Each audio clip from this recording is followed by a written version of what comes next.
វីដេអូនេះសម្រាប់បងដែលលក់អនឡាញឬក៏បងចង់ផ្ញើរូបឲ្យគេហើយគូកំពុងឲ្យគេមើលអាកន្លែងចំណុចសំខាន់ណាឥឡូវនេះមិនហ្នឹងមកឧទាហរណ៍ថារបស់ខ្ញុំថតអញ្ចឹងប៉នេះខ្ញុំចង់បង្ហាញថាឡៅលីនហើយនឹងមានប៉ានេះឲ្យគេមើលអញ្ចឹងធម្មតាបងប្អូនចុច edit បងប្អូនចុចអានេះហើយបងប្អូនគូកំពុងចេះហ្មងមែនទេបងប្អូនអ្នកគ្នាមើលទៅអត់ professional ទេអញ្ចឹងគេមិនធ្វើអញ្ចឹងទេអញ្ចឹងគេធ្វើម៉េចបងប្អូនចុចអានេះមកហើយបន្ទាប់មកបងប្អូនចុចអាខ្មៅដៃខាងលើនេះហើយបន្ទាប់មកមិនមែនគូអញ្ចឹងទេបងប្អូននេះមកបងប្អូនចុចសញ្ញាលេខបូកនេះហើយបងប្អូនចុច add loop កន្លែងនេះអញ្ចឹងនៅពេលដែលចុចអាហ្នឹងនេះវាចេញអាកំពុងមូលនេះមកហើយអញ្ចឹងបងប្អូន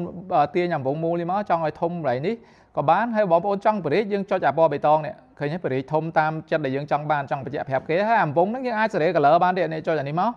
យើងចង់ដាក់ពណ៌ក្រហមហ៎នេះចេញពណ៌ក្រហមហើយអញ្ចឹងឲ្យវាក្រាស់ស្ដាងក្រាស់បន្តិចទៀតក៏បានដែរអញ្ចឹងបន្ទាប់មកបងប្អូនអាច add ទៀតបានឥឡូវថាយើងមាន2ចំណុច add បន្ថែមមួយទៀតមកវាចេញមួយចំណុចទៀតខ្ញុំចង់បង្ហាញប្រាប់គេថានេះអាកន្លែងនេះបងខ្ញុំមានប៉អញ្ចឹងយើងអាចសេរីតាមហ្នឹងអញ្ចឹងបាទនេះអញ្ចឹងលេខកូដ724យើងសេរី color បានទៀតដាក់ពណ៌ទឹកប៊ិចក៏បានដាក់ឲ្យក្រាស់ជាងមុនមកយើងបញ្ជាក់ប្រាប់គេបងប្អូនមើលទៅឃើញស្អាតទេ professional ទេអញ្ចឹងបងប្អូនចុច OK មកតែប៉ុណ្ណឹងបងប្អូនផ្ញើរូបឲ្យគេមើលទៅលយស្អាតអញ្ចឹងបងប្អូនចង់ដឹងអីទៀតពីពូឆេងបងប្អូនអាច comment ខាងក្រោមនេះបាន